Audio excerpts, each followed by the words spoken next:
Hello everyone, and welcome back to Remains to be Seen, the D&D show where one group's past could determine the other group's future. I am your host and DM, Rover Elliott, and today I am here with... Annie Ruby, she, her. Elizabeth Simpson, she, her. Jo Mendacium, all the pronouns. And Mirah G, she, her. And who are you guys playing? Josie, a brown bear who is just trying to keep her friends alive. Corwin, who's had a bit of a near-death experience. Viktor, my arm hurts. I'm a pink tiefling, and I don't think anything is, out of the ordinary here. I'm just walking back to my friends. And Una, who feels a little bit tired right now. So, Elizabeth, what happened in the previous episodes? All right. I'm just going to say it very plainly. If you haven't listened to the previous episode, you really ought to go and do that first. At least one back. At least one back. That said, we are mid-party split. We are in the Oxford libraries. We are split between the Bodleian and the Radcliffe camera. Vic and Una started last session in the Radcam. Vic touched a very spooky book and took book damage. Una was seemingly possessed by someone and dealt Vic additional damage. It's not a great situation for our friends in the Radcam. Vic then started to make their way back toward the rest of the group. He has not arrived quite yet, but when he does, he will find Corwin and Josie. We had, in the meantime, a quick info debrief. We had been looking over a bunch of newspapers, got some information on Graham and Aaliyah and some of the other missing people. Just as we were kind of finishing that debrief, we noticed that the library was silent, and there were quite a few people with chess pieces on their clothing scattered around them in the room. That was when we heard the sound of a spider boy climbing the balcony, which is lovely and terrifying, and we entered combat. We got some good hits in. Josie transformed into a bear. Corwin critted, and then was critted upon, and went down. But luckily, Josie has healing, Corwin is back up, more or less, and Vic is very, very close to where we are currently. Before we go back into combat, what we do when a character goes down is we give them scars. And what is Corwin's scar? Corwin got slashing and piercing damage. I was envisioning that this spider boy slashed at her, probably kind of starting in between like her breastplate and her shoulder piece / arm piece of her armor. And so the scar goes kind of from below her collarbone, right by her shoulder, up over her collarbone, up her neck, and right to the bottom of her jaw. Creepy. Hot. What? All right. With that said, let's get ready for combat, everyone. We are right back into initiative. The two fellas at, one is at the door, one is at the table. The one at the door looks quite badly hurt for an already quite dead-looking corpse. And the one at the table is currently frightened by Corwin's ability of, remind me of the name? Dreadful Aspect, which basically just kind of cloaks her in just fear and hate. Yeah. So, we currently have those two. The one at the table stays away because he can't move closer because of the frightened condition. The one at the door, I think, was closest to Corwin or Josie. I'm just gonna slash at Josie. What is your AC? 12 as a bear. Yeah, no, that hits. So that is 2d8 damage of one of these invisible spidery legs of this creature specifically. You take 12 damage as it slashes and pierces into your body. And then it will do one more at Corwin as well. I would like to know what your AC is. Is it a 22? Possibly? Oh, It's a 15. No. Did you crit again? I didn't crit because the 19 isn't a crit for this one. That is same damage, 12. And the one at the table doesn't move. Then it's Corwin. She's currently prone, so she has to use half of her movement to stand up. But that's okay, because we're not using the rest of our movement. Everybody's all around us. So Corwin stands, and then she is going to slash at the one that is closest with her halberd. So I believe that's the door guy who just attacked us, right? Yes. All right, so we're going to slash at him. That is a 16 to hit. That hits. Thank goodness. And then we get 1d10 plus 3 damage. That is 10 damage. What remains of this creature? Did it go down? It went down. What remains? What does remain? So she slashes at the creature with her halberd. I would say she's slashing, because we can't see the spider creature on this one, she's slashing at the corpse and probably slashed it in the same way that she got slashed, between its kind of shoulder and its neck. Okay. Once you do so, the body drops. And when it drops forward, you can see the gashes of where you think the spider legs come from, like right at the back. And it starts actively bleeding, and the creature is now officially fully dead. You cannot see the legs, but you couldn't anyway. Oh, that's terrifying.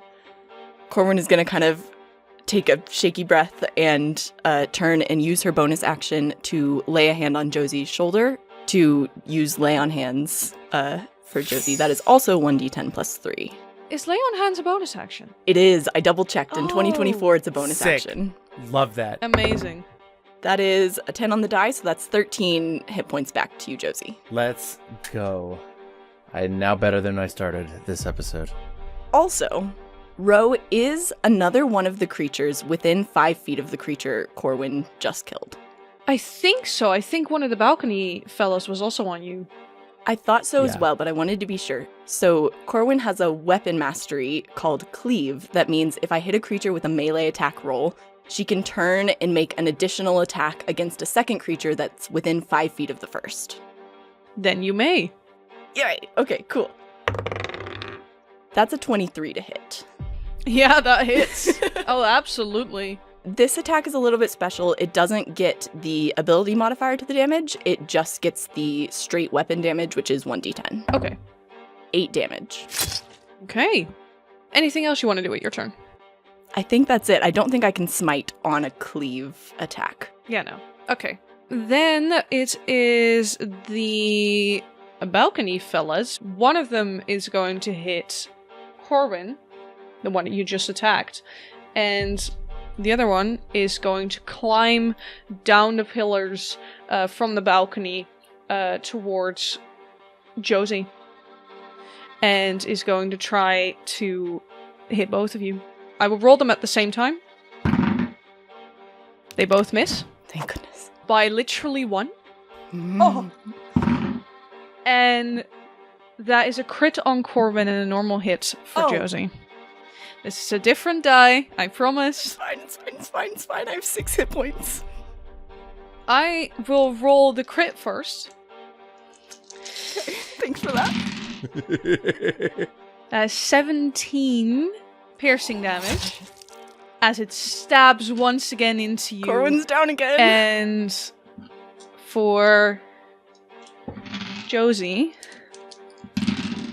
that is a really bad roll. That's only 7 damage.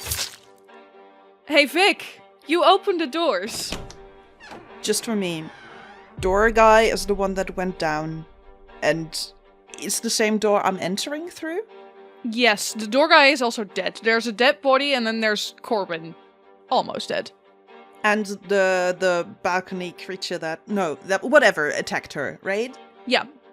You can see from the one that attacked Corwin that you can now finally see the legs and the body that you were fighting on the train.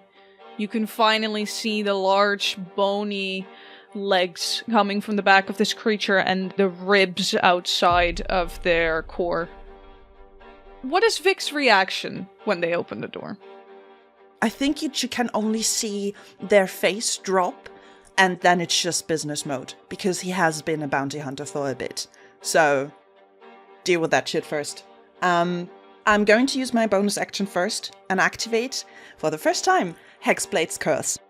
Let's go. Tell us what that does. Hexblade's Curse put the curse on the target I choose, which means I crit between 19 and 20 on this target, and I get my proficiency bonus as additional damage to the roll, and it does not specify whether magical damage or melee, so I'm going to use this first. It's there for 1 minute, or either if I go down or the target goes down. If the target goes down, I get hit points back. So yeah, I'm activating Hexblade Curse, and what is essentially happening is that Viktor's shadow moves underneath that creature. And then I'm going to cast Witchbolt. Okay. Because I can. Zap. Get him. Does a 19 hit? A 19 hits? Oh, thank fuck. I'm casting on 2nd level, so this is 3d12s. Okay. Ooh. Yeah. 30. On the one that just downed Corwin, right? Yes. Oh, hey Joe, do you want to know how bad it looks? Is it bloodied? It's very much bloodied. It's like 2 legs bad. You know? Basically, there's only 2 legs left. Basically, there's only 2 hit points left. Oh my god. What else do you want to do, Viktor? Is there a way Viktor can move his body between Corwin and the thing? Yes, I will say so. He will do that. Okay. Then you're basically now kind of almost standing over Corwin's body almost. Like, just between. Yeah, that's my turn. Amazing. Before we move on to Josie, can you, as a bear, heal? Yes. Incredible, good to know. It's your turn. Great. After seeing that, Vic steps in, opens the door, sees what's going on, obliterates one of them. Josie, still in bear form, is going to kind of over the shoulder go, "Welcome to the party. Hope Una's close behind you. Get Corwin up. I'm going to try and keep them off her." And then I'm going to start attacking. Okay. So I have 2 attacks. One is a claw and one is a bite. I'll start by clawing at the one that Vic just hit. That's a 24. So hey, does it potentially, like, hypothetically do, like, 2 minimum damage? In fact, yes. It does 4 minimum damage, so I don't even need to roll that. Okay, so what remains of this creature?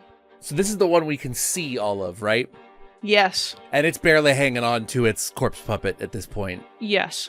So I think that Josie, having watched the previous one fall and the wounds where the legs were attached kind of open at that point as the corpse fell, she's going to go for the nearest point of contact that she can see between the spider and the corpse and just try to basically rip it out with the bear claw. Just rip it out of the corpse. And I'm hoping that because this thing was so weakened, I can kind of just hit like a joint in it so hard that particular limb of the spider comes off and then the whole thing collapses. Yeah, the moment the legs start getting cut off, they drop, there's clattering, and then they crumble into ash. The moments they are not attached to this body anymore, they lay there for maybe a second or 2 before they crumble. And the wounds on the back where the legs come from, they don't open again. Okay. It did when Corwin killed the creature. It doesn't with this one because the legs have been cut off. Okay. And then my second attack. So are both of the other balcony one and the table one within like 5 feet? The table one isn't. The table one is definitely like 30 feet away. Like, because it couldn't come closer because of the frightened condition. So it's only balcony one is 5 feet, like, not right next to you. Great. Okay. Then Josie will kill that one and not even take time to react as it's falling, is immediately already lunging at the other one to bite. And is again targeting kind of the area where those limbs would be making contact. Wait, are you attacking the limbs specifically, not the body? Because from this one you can't see it, basically. Yeah, no, I'm attacking the body where I estimate the limbs were touching the body. That was mostly for flavor. I'm not attacking the limbs themselves. That is a 19. That hits. That is 10 damage. Bro. Hello. Since Josie was kind to kill the cursed creature, I am back at full health because Viktor's shadow returns to him, and with it, 8 hit points. I got you. Amazing. Thank you, Josie. I need to know, Corwin, when you go to 0 hit points, right? Does the frightened condition end on this creature? It does not. I looked it up specifically. It continues. Okay. Can I have a perception check from Josie and Viktor? Oh, Jesus fucking Christ. 17. What if I close my eyes? Oh no. Oh no! Did you get that one? That one! Yes! Vic literally closes his eyes. Gotta close your eyes. Vic's like, I don't want to see this. If Vic indeed closes their eyes and is unable to see this, Josie will see it. When Corwin drops to the ground, from her body levitates up this small cardboard box. And one of the sides opens, and from it starts dripping gold lines onto her body that sink into the skin, and the gold lines flow over her, and then they reach the scar on her shoulder and neck, and it's like almost radiating off of it. And there's the pink, almost strawberry blonde kind of glow that comes from that onto her hair. And Corwin rises. And the halberd that she has, she throws it with unnecessary hard power towards the frightened creature at the table.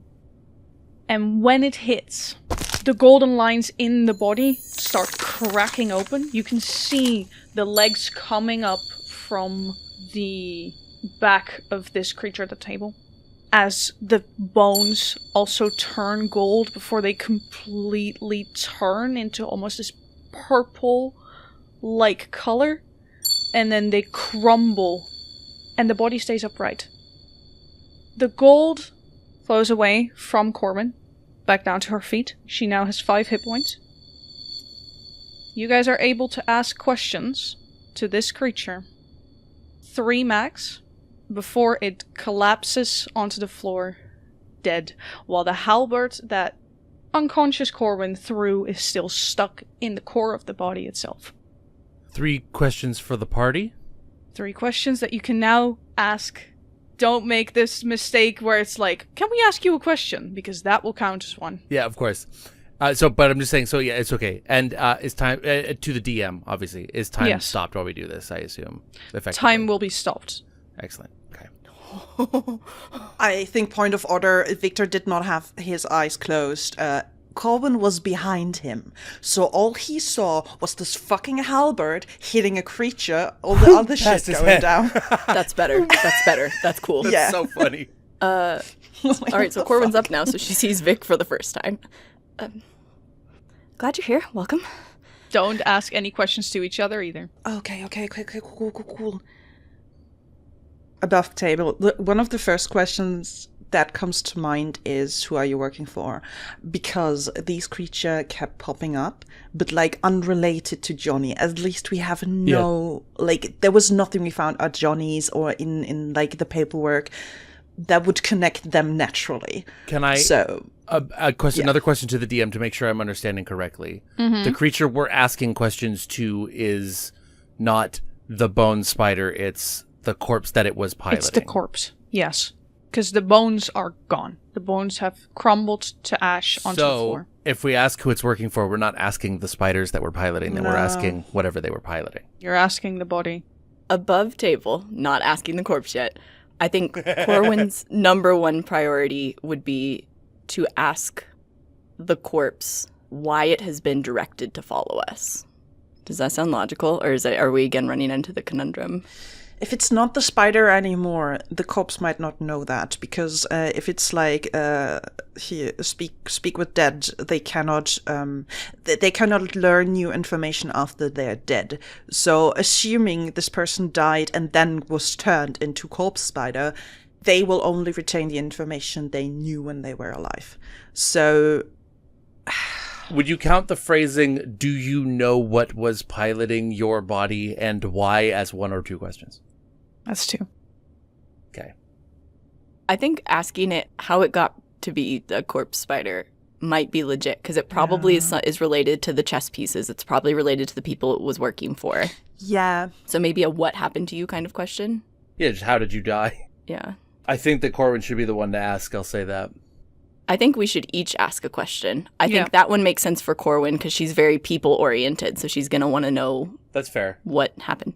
We can decide the questions as we get answers, right? So we can ask one question, get an answer, and then, let's... Okay. Are we all comfortable with how did you die? Yeah, we start with how did you die, and then we see. We have 2 left after that. Yeah, Corwin will ask. So she, I think, is going to grab the box so the box has been taken care of. You recognize it.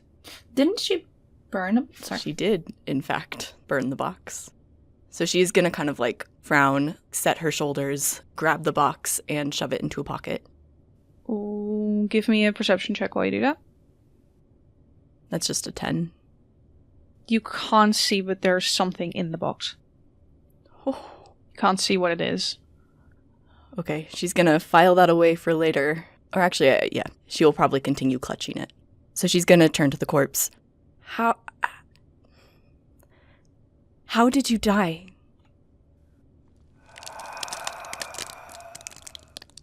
Death is just a meaning for a new start. My phase is ending, and a new one returns. Death is not the end. I died with resolution. That is what you're going to get. Corwin is just going to look at Josie, look at Vic. Well, so how do we avoid your fate, then? The web of fate tangles. Only some tap into the web. The fate strings, and only they can change it. Find the solution. Give me the resolution. Cryptic, but at least it actually contained information. Josie is going to roll her eyes a little bit at the way that this thing is answering by not answering and go, okay. What information would most benefit the living in an attempt to give you the resolution? The creature starts stumbling forward, step by step. And it comes closer to Viktor. And a hand with cracks of gold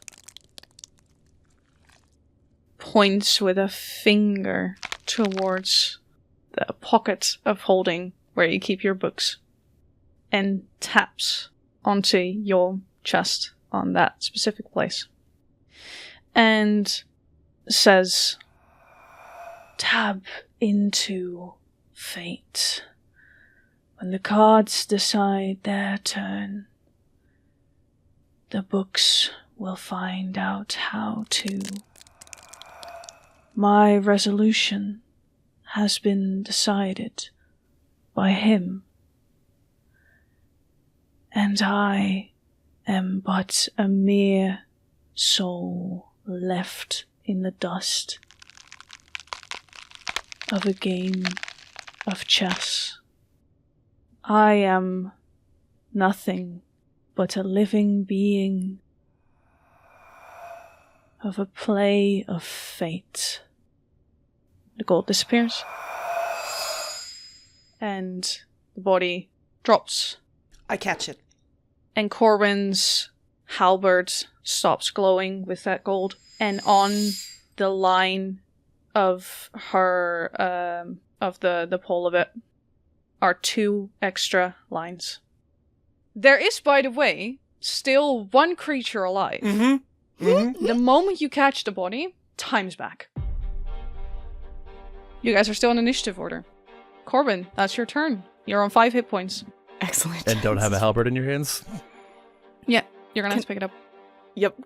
Is that my movement, or is that a full action? I can call that a bonus action. Like, yeah, I'm gonna actively have to pull it from this body.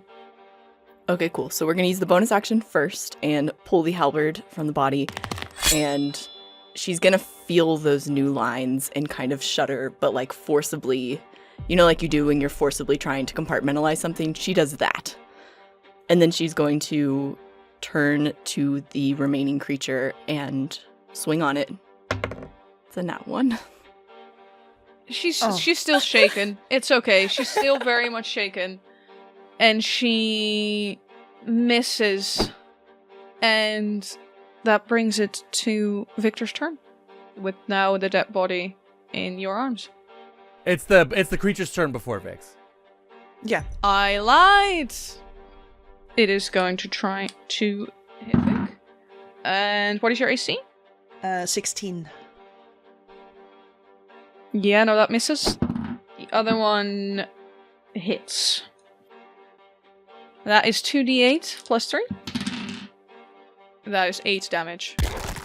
No, my hit points I gained back. How dare you? I was gonna say, I think as her reaction, Corwin will try and intercept that, which, as a reminder, is she just kind of lunges forward and tries to block it with her halberd. It doesn't, Yes, so it's 1d10 plus 2, and that was 7 plus 2.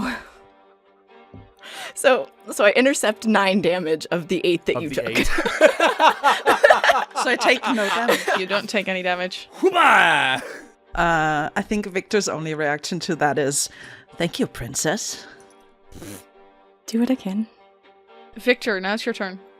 I'm going to, like, underneath Corwin's interception, he's going to stab at the creature with his rapier, because I can't really get up, but I feel like I can get my arm long enough to, like, stab it from the underside. That is a 19. Yeah, hits. 8 damage. Piercing.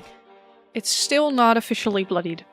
Can I use my movement to put down the body and walk, not leaving the threatened square, but like walk around the creature to get a flanking somewhere with someone? Yeah, you can get a flank bonus. Cool. Because Amazing. Corwin and Josie are also there. You're all flanking it right now, which means you guys will get advantage on the creature. The creature takes disadvantage on all of the attacks it does to you. Yeah, I'm going to position Viktor in a way so that we get the flanking for whoever's next. Yeah, amazing. Cool, that's me. Then, Josie, it's your turn. Josie's going to kind of shoot a glance at Corwin and a glance at the body as Vic sets it down and go, I didn't like that. And then go for immediately a claw first at the creature. Go for it. Roll the attack roll. And advantage, right? Yeah, you have advantage. That is an 18. Hits. These are mechanically large creatures? Yes, mechanically large creatures. It is now prone. Good job. And I did 4 damage. There's no save against it. It is now prone. So now it's bloodied. And on its ass, and now I will bite it. Go for it. Let's see. That's a 16. Yeah, no, that hits. Okay, and that's a D8. Oh, yeah, 11. Max roll, baby. Nice. Nom nom nom. At this point, Una could come into the initiative. However, I want to know, because Una has an ability, I think it's called Alert. Can you explain Alert to us with your initiative? Of course I can. So with the 2024 rules, the alert feature that Una has gives a two things. One of them being initiative proficiency. So when I roll initiative for Una, I can additionally add the proficiency bonus to the roll, not just the dex modifier. And it also comes with the initiative swap. So immediately after rolling initiative for my character, I can swap it with an initiative of one willing ally in the combat However, neither my character or the ally's character can be incapacitated, otherwise the swap can't take place. And it doesn't need to be a higher roll, it's a swap situation. Higher, lower, depending on who wants to go in initiative order. Do you / anyone want to swap? Currently, you're first in initiative, then is Corwin, then is the creature, then is Vic, then Josie.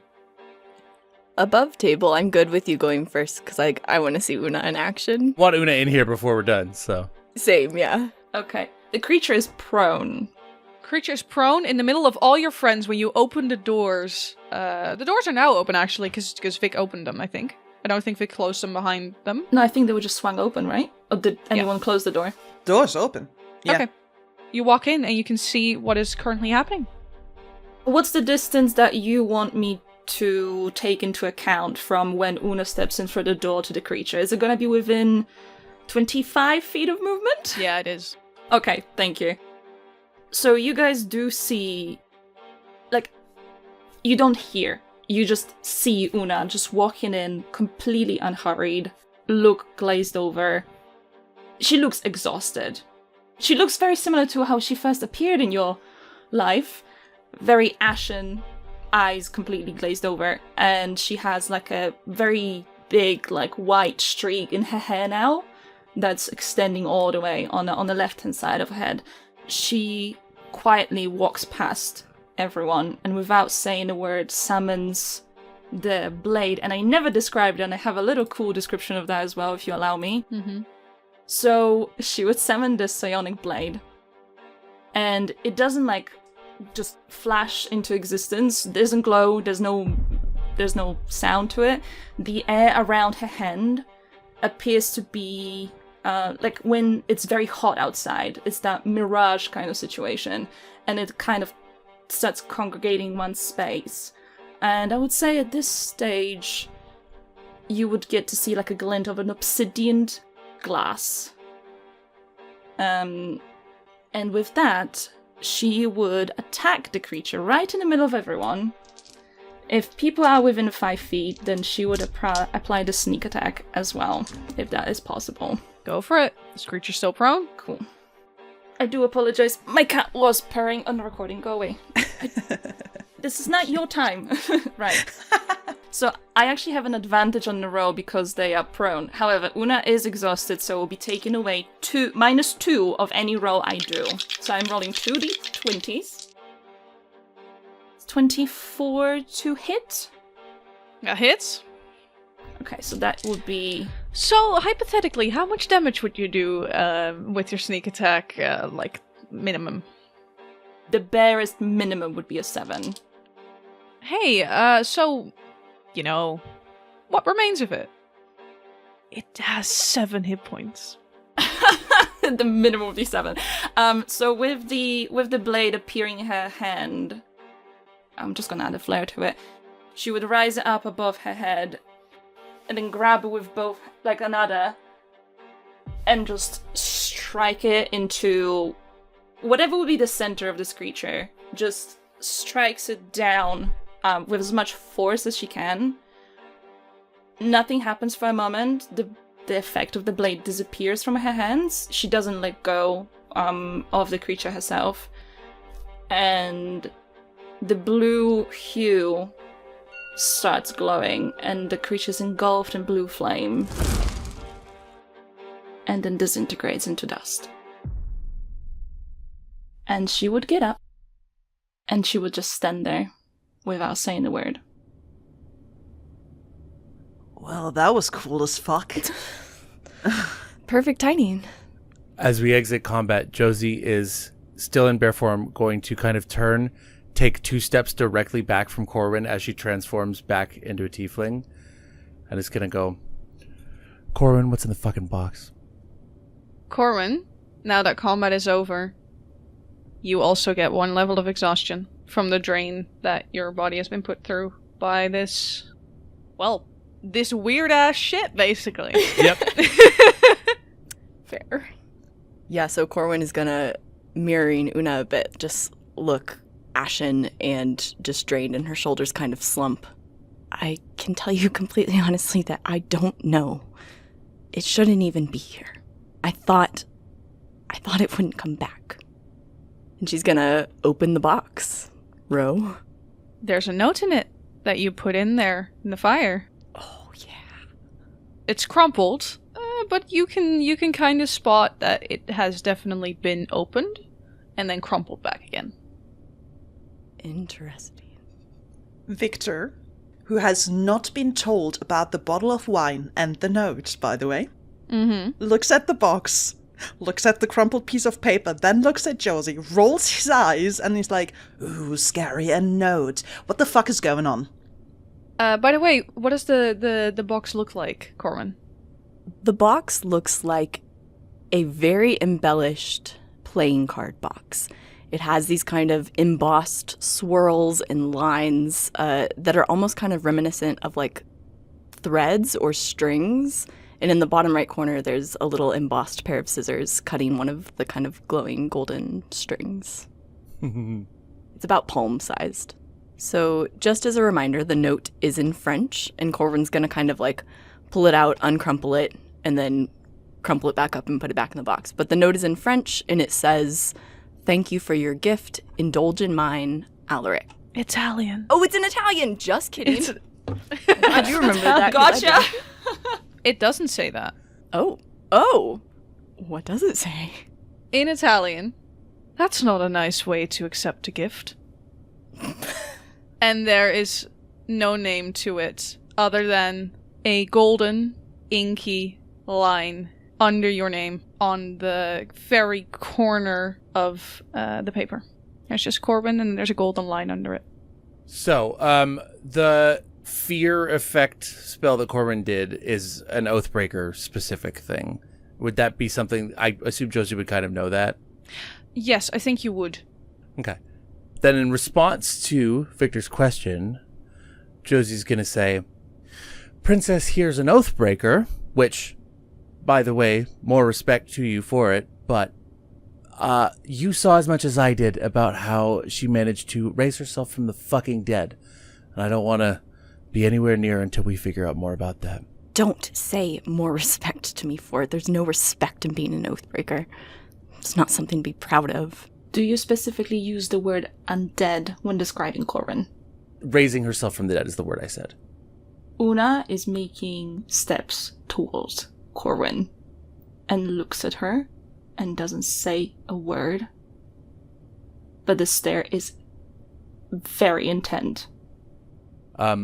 And in response, Josie's going to say, agree to disagree, but at least you're in good company. Okay, before we all poop our panties, I would suggest that we leave this place. And I don't know about you, but I'm not very keen on cleaning up this time. Can we just go somewhere and have a talk? Agreed. Because I think a lot of fucked up things are going on, and I kind of do not want to stay here. Agreed. Yeah, I don't think we can call anyone in for these bodies. We're going to get in more trouble for them being here than we could get out of. Amazing. Viktor?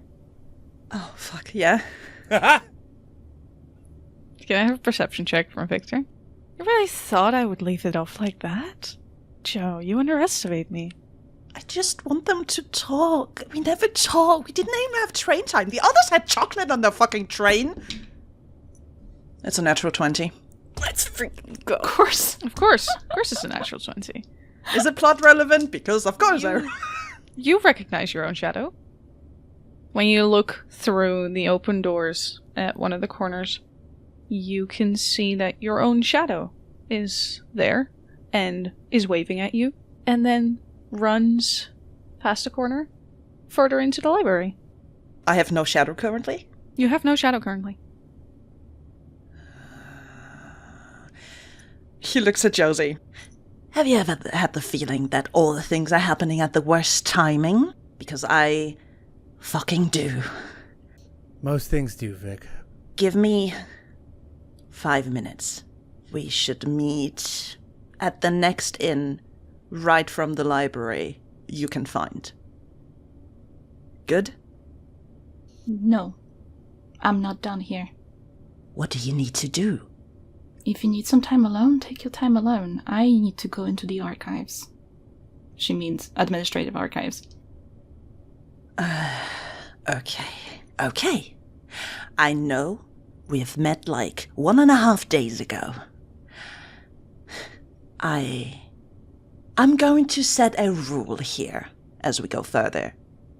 If it becomes a group problem, we need to address it. There's a lot of shit going on right now, which, to my keen eyes, could become group problems. I'm trying to figure out if my problem is becoming a group problem or is going to stay a Viktor problem. 5 minutes. Just tell me if you'll stay here, go to the archives, or we meet at an inn. I wouldn't say splitting up again would be a wise idea. I'm more than happy to stick with everyone whilst you're taking care of your business. Yeah, we'll go with you, Vic. I agree. If there's more of them in here, you're not getting caught by yourself. No splitting. Okay, that's fair. Okay, before we could do that, I don't know how it's going to go, if it will affect you, so I'm just going to butt out with the truth. He holds up his left hand. This is not normal. This should not happen to a warlock. I am bound to do some extra work. I do not know why. I'm not necessarily certain what the thing is I made a deal with. But I get this sense of I might find out a bit more about it. So, we're not going to split up, but I ask you to take a step back if necessary. I don't know how they are with guests. Fine. But Understood. Corwin steps back, but she casts shield on Viktor, which gives you a +2 to your AC. Is it like pink and sparkly, or is it more serious? You know that's a lovely question. She casts it's Shield of Faith, a shimmering. I'm so sorry. Maybe you don't want this. It is a shimmering field that surrounds you, within range, granting it a +2 to AC for the next 10 minutes. So you get a very faint kind of more golden than pink, but definitely like rose gold kind of shimmer. And I'm gonna say that it kind of settles into you. So it's like it's not like a bubble around you. It's like form-fitting. Thanks. I'm not going to spend more time in this fucking room. I'm going to follow the shadow. And I'm going right behind him. As Viktor is walking out, she just says after him, "Don't touch anything you're not familiar with. Again, don't make me." And she doesn't finish, because obviously he was walking out, so she just kind of like trails it off. He's going to respond from walking ahead. We're like, "Oh, what happened, Una? 10 minutes ago you were so fucking sorry." Actually, I forgot that she cast the thing. You would have just heard that in your head. If you respond that into her head, absolutely fine. No, he's going to say that out loud. Anyone want to explain what that meant? Did you see the bruises on Viktor's arm? As you say that, he's rolling down his sleeve, hold his left hand up, and you can see, like, it's not a full bruise anymore, but it's like the very, like, red, like, it's very clearly a handprint right below his mark. But he's not going to respond. Una, what happened down there? I happened. Your shadow is waving, Vic. Yeah, I'm following the shadow. Who's going to join? I need to know. I'm following Vic. I'm following Vic. Yeah, I gotta be within range to keep shield going. How close are you walking to Vic? So, mechanically, she can be within 60 feet. Corwin, as a person, she'd probably be trailing. Normally, she would be right up next to you, but she is not sure if you guys... She's not sure about the reception to the Oathbreaker thing yet, so she's probably going to be, like, keeping her distance, but keeping an eye with her hand on her halberd. So, 10 feet away from you. Okay. That's fine. I just wanted to know. So as you turn the corner where Viktor's shadow is going, you're in a hallway, and at the hallway you can see the same window with the glass stains where the entire the priests of the gods were all there, and where that archway of a window is, the sides of it start to become completely black. dripping black ink. And it covers the entire line from up till down under the side of the glass. And the dripping falls into a veil down across the entire window. So the entire window is now just pure blackness and darkness and everything in between. From that void is an extended hand. A ashen, dark, shadow-like hand with extended fingers out of the void towards Viktor. He stops. I get the feeling that I don't want this to be a group thing. Right now. Can I willingly break the connection to Una? The message connection? Yeah, you can. Yeah, he does that. He's going to turn to the rest, slowly walking backwards to the extended hand, grinning. 5 minutes. You can all wait here, if you like. Well, you granted me my privacy. I think it's only fair if you have a minute of yours. 5 minutes. He looks to Corwin. If you're not back in 5 minutes, we're coming after you. If we can. You probably shouldn't. He winks at her and grabs the hand with his left You're hand. pulled into the void. And for that, I want everyone to deafen. Good luck! Thank you. So, you get into the void. And it is just pure void. It's completely dark and shadow around you. There is no life. There is no living in the darkness that is this void.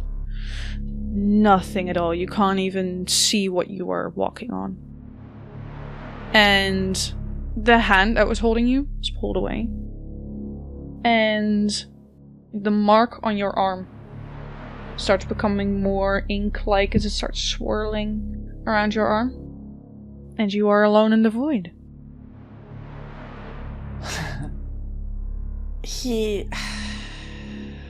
Can I see my own body, or is that Yes, also... you can see your own body. Oh no, yeah, I have devil's side, I can see shit. Yeah. I assume there's nothing, though, to perceive in this space, right? There's nothing. Is my mark growing, or is it just moving? It's just moving, it's only swirling around. Alright. Well, good day to you too, I suppose. What is the reason for your visit? From all around, can't see the creature yet. It's just...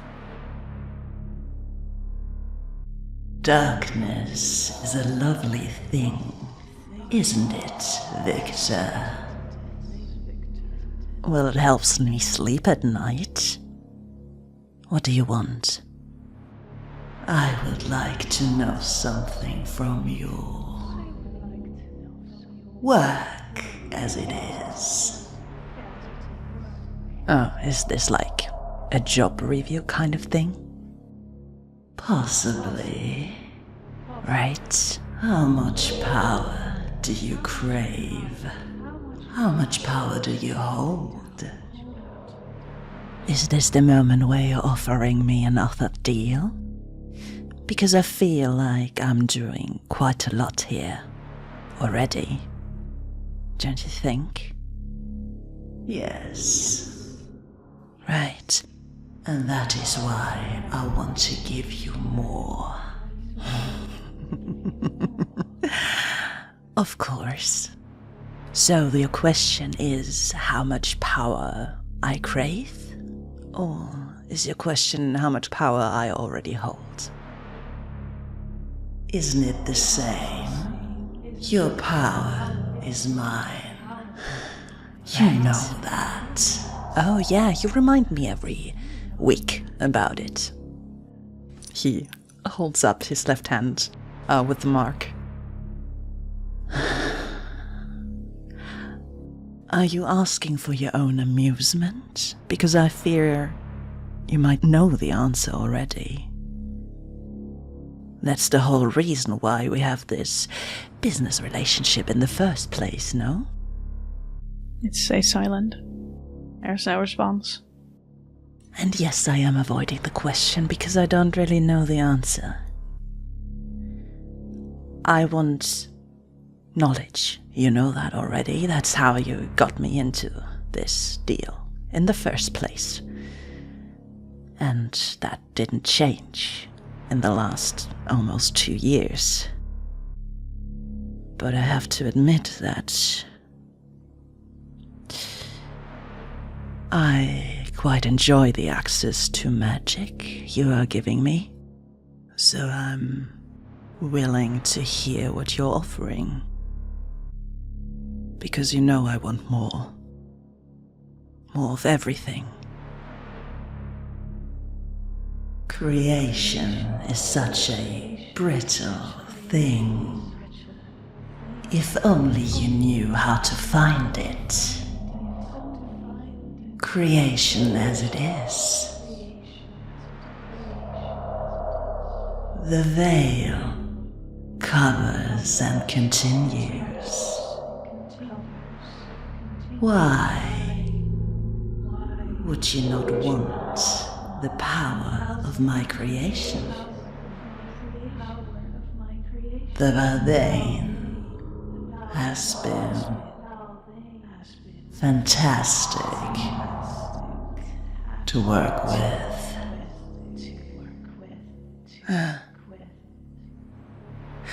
Well, it's nice to know I am part of a family business. I was wondering about that for a while, but you don't grant me visits often. So, in plain words, what do you offer? And what is the price? You running and being one of us once again. The only Valthayne in this work. The one and only Valthayne who seeks the knowledge that they all could not have before. Do you want me to lay it out in mechanical terms for you? Yes. You would become a part of the Order, and what you would get is that you can, once a day, become your shadow. Oh my god, that's so cool! Is there anything Viktor would know about the Order? The Order... I mean, you have the knowledge. The Order is the group of bounty hunters that attacked the government in Sweden. And then, when the government fell, the entire country fell, and it has been covered in the veil ever since. And it is most likely where you can find the one power that they had there. Is my patron still just a disembodied voice somewhere, or is he standing somewhere? Give me a perception check. Alright. 19. At the very, very far back into the void, you see this large, almost straining grin of white teeth in the darkness. And the dripping sounds falling onto the floor in the distance. Ew. Ew. Okay. He's going to look at it for a while, his own grin growing wider.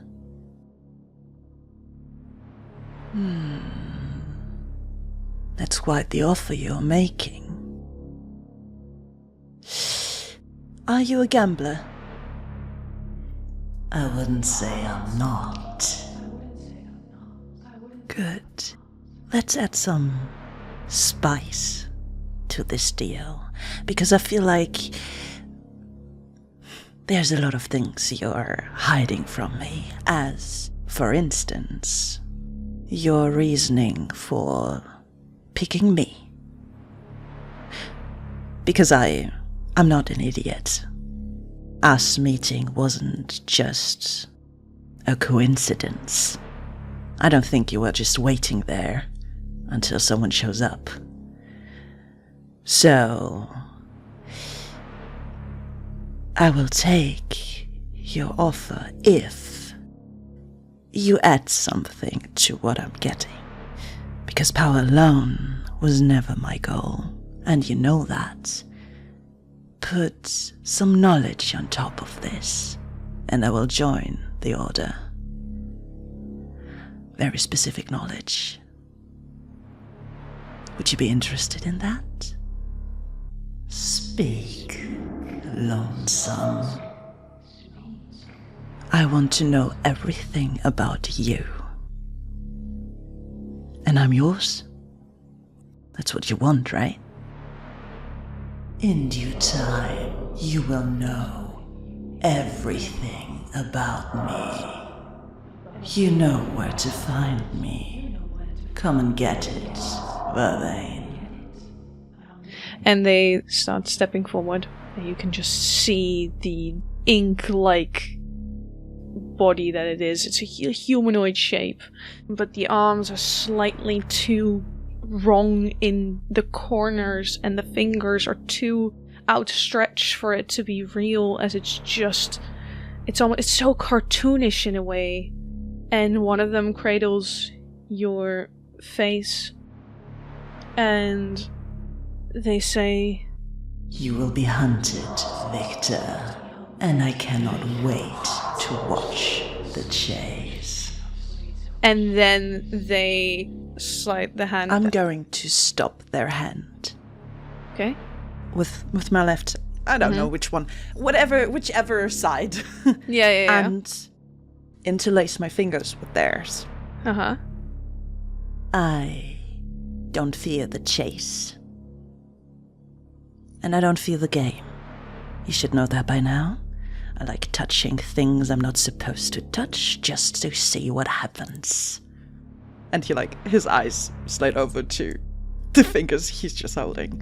I'm going to take your deal if you keep your promise that I will know more than I do right now. I promise. And then the hand continues falling out of yours and pushes you backwards out of the void. So Viktor, after not even that long, maybe a minute or so, falls out of the void that was there. Make a dexterity saving throw to not fall on your ass, basically. This is a nat one. Yes! Viktor falls out of the void. The dice know. And as they stumble back on, can I have a perception check from everyone? Corwin and Una with disadvantage, everyone else flat. Dirty 20. 16. Corwin gets a 9. Una gets a 15. Everyone but Corwin Nah. watches as Corwin also sees that it disappears. From where it ended, it starts back up as the line of darkness flows past the arched window. And you can see the outside. And everyone but Corwin sees smoke rising up from where you guys were at Johnny's place. And that is where we end the prologue of Remains. And welcome back to the Gregg and Gregg show. As always, he's Gregg, and of course, he's Gregg.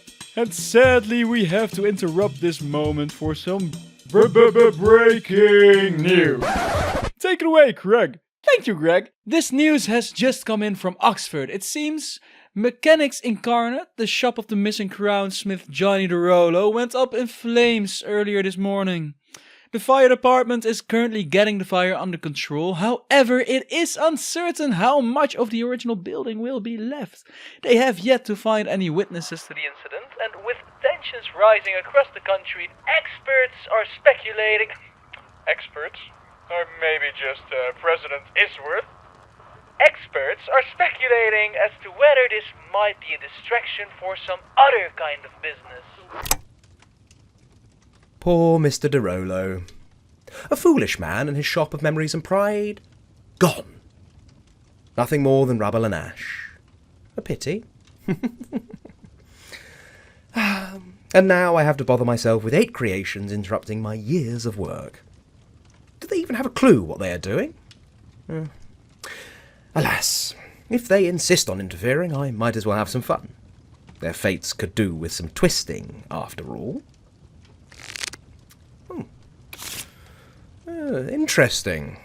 Well, time to put my assets to work. Don't you worry, Bright Eyes. We are just getting started.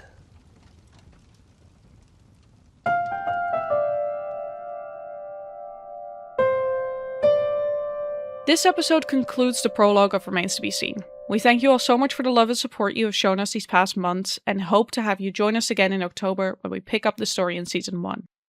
But don't worry, until then we have plenty of bonus content coming your way, and the first one will be out on the 23rd of July. But what that is? That remains to be seen, of course.